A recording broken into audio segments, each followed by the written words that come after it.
तो पिछले एपिसोड में हमने देखा था कि कैसे लीहान अपनी टीम के साथ हेलेनियन के सामने पहुंच जाता है। हेलेनियन को उसके बारे में कोई आइडिया नहीं था, लेकिन उसकी पावर देखने के बाद वो समझ आता है कि ये सन ऑफ गॉड है। उन दोनों की ही जबरदस्त फाइट के दौरान यहाँ पर हेलेनियन लीहान की सारी स्पिरिचुअल एसेंस को एब्जॉर्ब करना शुरू कर चुका था, जिसकी वजह से लीहान की बॉडी बहुत ज्यादा बुरी हो जाती है। हेलेनियन को लग रहा था कि अब लीहान मारा जाएगा, पर वो तो एक डेडली स्माइल करते हुए हेलेनियन से कहता है कि शायद तुम्हें एंडलेस गॉड रियान की पावर के बारे में कोई अंदाजा नहीं। इस पार्ट की स्टार्टिंग में दिखाते हैं कि लीहान मैंगफो को अपने पास बुलाकर उसकी सारी डिवाइन पावर को एब्जॉर्ब कर चुका था। बेचारी मैंगफो कुछ भी नहीं कर पाती और फॉक्सी लीहान को रोकने की बहुत ज्यादा कोशिश कर रही थी, पर इन सब की वजह से एक जबरदस्त ब्लास्ट होता है, जिसकी वजह से फॉक्सी काफी दूर जाकर गिरती है। मैंगफो की पावर एब्जॉर्ब करने की वजह से वो भी बुरी हो चुकी थी। वहीं लीहान का वो क्रूअल रूप देखने के बाद हेलेनियन कहता है कि मुझे अंदाजा नहीं था कि तुम इस तरीके के इंसान हो। अपनी पावर को रीगेन करने के लिए तुम अपनी ही पार्टनर को मार दोगे। पर लीहान उसकी बकवास पर ध्यान नहीं देता। वहीं हेलेनियन लीहान को अपनी तरफ गुस्से में आगे बढ़ता देखकर एक और पावरफुल डेडली फॉर्मेशन क्रिएट कर चुका था, जिसकी वजह से एक डेमोनिक सर्कल अपीयर हो जाता है। लीहान तो उस डेमोनिक सर्कल के बीचों बीच था, लेकिन वो बिल्कुल भी नहीं घबराता, बल्कि उसके एक इशारे पर हेलेनियन की सारे के सारे अटैक्स और मेथड्स वहीं रुक जाते हैं। ये देखकर तो हेलेनियन खुद हैरान रह जाता है कि आखिर लीहान ने ऐसा कैसे किया। पर उसकी कुछ भी सोचने समझने से पहले ही लीहान अपने अल्टीमेट पावर को रिलीज कर चुका था। इस अटैक का प्रेशर इतना ज्यादा एक्सट्रीम था, हेलेनियन के लिए सीधा खड़ा होना भी बहुत ज्यादा मुश्किल हो जाता है। वो उस प्रेशर की वजह से घुटने पर आ गया था, अपनी कोई भी अटैक मूव ट्राई नहीं कर पाता। तभी देखते ही देखते वो सारी की सारी जगह कन्वर्ट हो जाती है। हेलेनियन को लग रहा था कि ये कोई इल्यूशन है, पर थोड़ी ही देर में उसकी गलतफहमी भी दूर हो जाती है। फॉक्सी बेचारी भी कंफ्यूज थी, उसे समझ नहीं आता कि आखिर ये कौन सी जगह है और यहाँ क्या हो रहा है। पर फिर हमें हमारे लीहान की असुरा डिवाइन बॉडी को दिखाते हैं, जो कि काफी तेजी से ग्रो हो रहा था। उसके सामने ही उसकी डिवाइन बुद्धा बॉडी भी एक्टिवेट हो जाती है। लीहान हेलेनियन को मारने के लिए अपने सबसे खतरनाक मूव को ट्राई करने वाला था, जिसमें उसकी जान भी जाने वाली थी। ये देखकर तो जिया परेशान होते हुए सोच रही थी कि इस लड़के को कोई नहीं रोक सकता। वहीं लीहान तो अपने असुरा और अपने बुद्धा बॉडी दोनों के ही हैंड्स को मर्ज करते हुए खतरनाक अटैक थ्रो कर चुका था। इस अटैक की पावर का अंदाजा आप इसी बात से लगा सकते हैं कि उस प्रेशर की वजह से हेलेनियन की बॉडी टुकड़ों में टूटकर बिखर जाती है। ये साइको हेलेनियन मरते हुए भी इस बात से खुश हो रहा था कि फाइनली उसने एंडलेस गॉड रियल्म को देख लिया, उसकी एक्सट्रीम पावर को देख लिया। वहीं इस खतरनाक अटैक की वजह से लीहान थोड़ी देर में ही नॉर्मल हो चुका था। साथ ही वो इतना भी क्रूअल नहीं कि वो अपने साथी को मार डाले, तो वो उसकी पावर को उसे वापस कर देता है और खुद हेलेनियन की वजह से पहले जैसा हो जाता है। वो आसमान की तरफ देखते हुए कह रहा था कि फादर मदर, मैंने आपकी मौत का बदला ले लिया। फाइनली मेरा रिवेंज कंप्लीट हो गया और अब मेरे पास जीने की कोई वजह नहीं। वो मोफेंग से ये कहते हुए अनकॉन्शियस हो जाता है कि मैंने तुम्हारी 10 साल की पावर को यूज कर लिया। पर मोफेंग उसे जमीन पर गिरता देखकर बहुत ज्यादा परेशान हो जाती है। लीहान ने अपना दम तोड़ दिया था, ये कहते हुए कि नेक्स्ट लाइफ में हम जरूर मिलेंगे। मोफेंग तो उसे कहती रह जाती है कि बॉस मेरे 10 साल की पावर और ले लो, लेकिन अब जिंदा हो जाओ प्लीज। मोफेंग रोते हुए जिया से कहती है कि तुम तो गॉडेस हो ना, और ये तो सन ऑफ गॉड है ना, तो प्लीज इसे जिंदा करो। जिया भी लाइक इतने पावरफुल ऑर्गेनाइजेशन से जुड़ने के बाद सिर्फ रिवेंज के लिए जी रहा था, तुम्हें क्या लगा कि मैं तुम्हें इतनी आसानी से मरने दूंगी। ये बोलने के बाद वो उसकी छाती पर चढ़ते हुए अपनी प्योर गॉडेस फॉर्म में आ चुकी थी। वो उसकी बॉडी के अंदर अपना हाथ डालते हुए उसे फिर से जिंदा कर देती है। ऐसा करने में हमारी जिया को अपनी काफी सारी एनर्जी और पावर का यूज करना पड़ा था, लेकिन इसी से हम अंदाजा लगा सकते हैं कि उसे डेथ गॉडेस क्यों कहते हैं। एंडलेस गॉड रियल्म से जुड़े होने के बावजूद भी जिया के पास अल्टीमेट पावर है। उसे पूरी तरह से ठीक करने के बाद वो उसे होश में लाते हुए कहती है कि उठ जा हीरो, अभी हमें बहुत सारे काम करने हैं। और एक और चीज, अब मैंने तुम्हारे ऊपर एक और बड़ा एहसान कर दिया है, इसलिए तुम मेरे कर्ज तले दबे हुए, इसलिए जैसा मैं कहूंगी वैसा ही करना, जिद्दी बच्चे। यहाँ लीहान ने भी पहली बार हमारी जिया की उस प्योरेस्ट गॉडेस फॉर्म को देखा था, वो भी हैरान रह जाता है। साथ ही उसे जिया की बातों पे बहुत ज्यादा हंसी भी आ रही थी। फॉक्सी बेचारी इतनी ज्यादा खुश हो जाती है कि लीहान की बॉडी के ऊपर जंप करते हुए कह रही थी कि तुम ठीक हो गए, कितनी अच्छी बात है कि तुम जिंदा हो गए, पता है मैं कितना परेशान हो गई थी। मैंगफो को देखते हुए जिया को एक चीज रियलाइज होती है। वो लीहान को उठाते हुए कहती है कि कहीं तुमने इसे अपनी सारी डिवाइन पावर तो नहीं दे दी।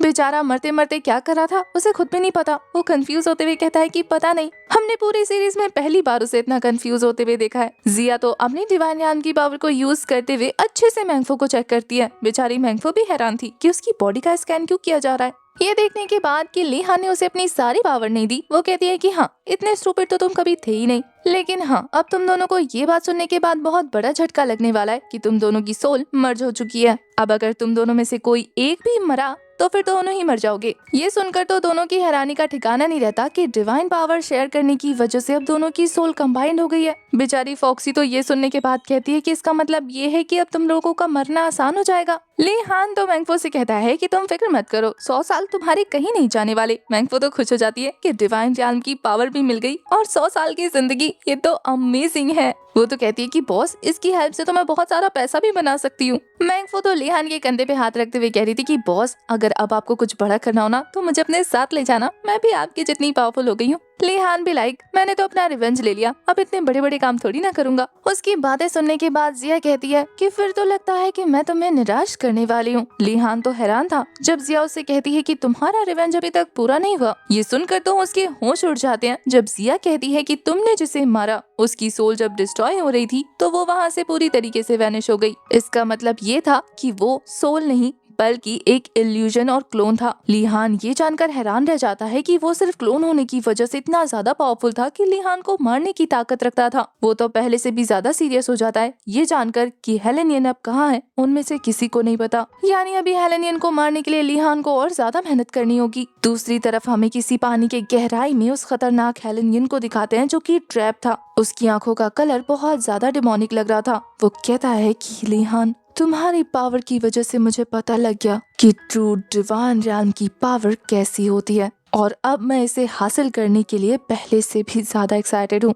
अब ये वाला मामला खत्म होने के बाद हम एक ग्रुप को दिखाते हैं जो कि लड़कियों को उठाने का काम कर रहे थे। उनकी सारी फैमिलीज को मारने के बाद उनकी बातों को सुनकर ऐसा लग रहा था जैसे कि लीहान की गैर मौजूदगी में, यानी कि किंग ऑफ हेल की गैर मौजूदगी में सारे के सारे गुंडे धीरे धीरे करके बाहर आते जा रहे हैं। उन्हें लग रहा था कि किंग ऑफ हेल मारा जा चुका होगा, इसलिए वो सभी खुलकर गलत काम करने शुरू कर देते हैं। वो तो वहाँ पर मौजूद उस लड़की को टॉर्चर करने के लिए आगे बढ़ रहे थे कि तभी वो कहती है कि बॉस, आपने सुना, इन लोगों को आपसे डर नहीं लगता। अब तक ये लोग जिस लड़की को अनकॉन्शियस समझ रहे थे वो अचानक से उठकर ऐसी बातें करने लगी, डर से तो उनकी हालत खराब हो जाती है। वहीं लीहान किंग ऑफ हेल के गेटअप में उसके पीछे ही मौजूद था, पर जैसे ही ये लोग पीछे मुड़ के देखते हैं उन्हें वहाँ कोई नजर नहीं आता और वो काफी ज्यादा डर कर इस बात का पता लगाने लगते हैं कि ये लड़की किससे बात कर रही थी। पर जैसे ही वो उस लड़की को देखने के लिए पीछे मुड़ते हैं उन्हें वहाँ कोई नजर नहीं आता और ये देखने के बाद तो बस उनकी जान निकलने ही वाली थी। उनके कुछ भी सोचने और समझने से पहले ही उनके पीछे एक खूबसूरत सी लड़की अपीयर हो जाती है। पर जैसे ही वो उसका चेहरा देखते हैं जो कि एक फॉक्स स्पिरिट का चेहरा था, वो सभी तो डर से कांपने लगे थे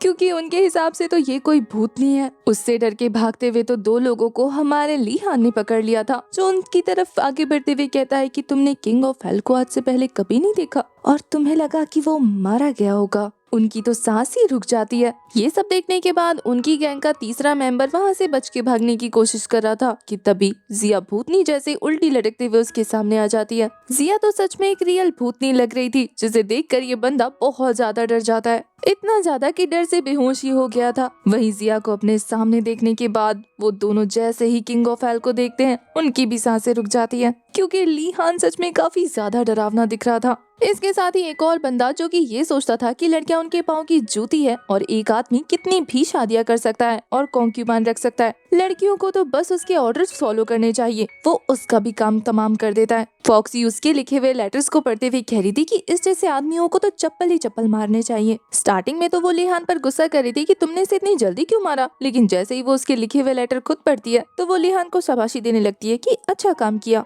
हमें पता लगता है कि इस दुनिया से बुरे लोगों को खत्म करने का काम हमारे लीहान को मिला है एंडलेस गॉड रियल्म की तरफ से। ये वही काम है जो जिया इतने सालों से उसे करने को कह रही थी, पर रिवेंज लेने की वजह से वो इन सारे कामों को टालते जा रहा था। अब फाइनली जिया को मौका मिल जाता है तो वो चुन चुन के बुरे लोगों को उसके हाथों से मरवा देती है, जहाँ उनमें से एक बंदा ऐसा भी था जो गरीब लोगों को फेक मेडिसिन सेल करके अमीर बनने की कोशिश कर रहा था। इन सब में अब तक ली हान की मदद मैंगफो भी कर रही थी, पर अब वो एक जरूरी काम से वहाँ से निकल जाती है। इधर हमें दूसरी तरफ काफी दिनों के बाद ली हान की गैर मौजूदगी में लियोन हाई पवेलियन को दिखाते हैं, जहाँ के दो एल्डर आपस में उस स्वॉर्ड के लिए फाइट कर रहे थे। वो एक दूसरे को ये साबित करने की कोशिश कर रहे थे कि वो इस पवेलियन को संभालने के असली हकदार हैं, क्योंकि उनके अकॉर्डिंग तो ली हान हमारे हेलेनियन से फाइट करने गया है, और हेलेनियन कितने ज्यादा पावरफुल हैं ये तो वो सोच भी नहीं सकते। और एक हफ्ते से इनकी कोई खबर नहीं आई है, तो इसका मतलब यही होगा कि हेलेनियन ने ली हान को मार डाला, या फिर हो सकता है कि वो दोनों ही मारे गए हों।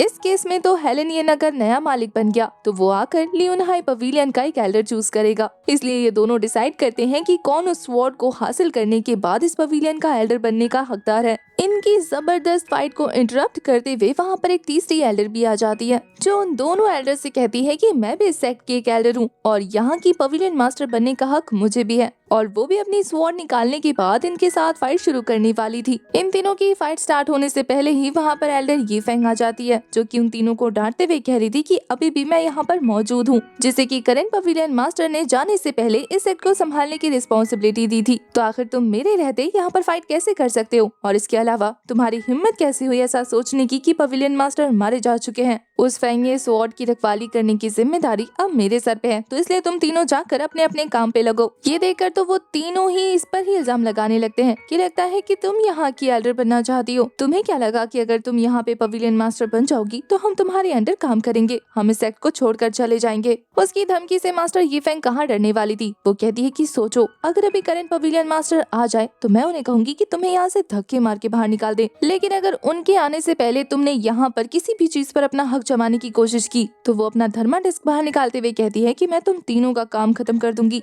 तुम तीनों पर एक खतरनाक स्पेल लगाकर। वो तीनों इस बात से जरा भी नहीं डरते। उन्हें तो लग रहा था कि इन तीनों के आगे मास्टर ये फेंग कितनी ही देर तक टिक पाएगी, पर तभी वहाँ पर एंट्री हो जाती है ली हान की, जो कि उन तीनों से कह रहा था तो फिर तुम्हें करंट पवेलियन मास्टर से जरा भी डर नहीं लगता। अब ली हान की आवाज सुनने के बाद तो मास्टर ये फेंग काफी ज्यादा खुश हो जाती है। वो तो उसे देखकर खुश होते हुए कह रही थी कि मास्टर फाइनली आप वापस आ गए। देखिए ना, आपकी गैर मौजूदगी में इन तीनों ने सेट को अलग अलग हिस्सों में तोड़ के रख दिया। ली हान उनसे कहता है कि अच्छा तो ये सेट छोड़कर जाना चाहते हो तो फिर अभी के अभी निकल जाओ। अब ली हान को वहाँ देखने के बाद इन्हें पता लग जाता है कि वो लोग कितनी बड़ी गलती कर रहे हैं, तो ली हान से माफी मांगने लगे थे। पर ली हान एक एक करके उनकी गलतियाँ बताने लगता है कि एक को सिर्फ मेकअप करना आता है, कल्टीवेशन में उसका कोई इंटरेस्ट नहीं, दूसरा तो फाइट से दूर दूर तक भागता रहता है, सिर्फ पिल्स खाकर जिंदा है, और तीसरा एक नंबर का ठरकी है। इसका मतलब ये है कि ये तीनों एल्डर उसके किसी काम के नहीं। हेलेनियन ने इन लोगों को यहाँ पर इसलिए जमा करके रखा था ताकि ये सभी सॉन्गलियो की बातें मान सके। जिया कहती है कि अब तुम क्या करोगे, इन्हें रखना है या यहाँ से निकाल फेंकोगे।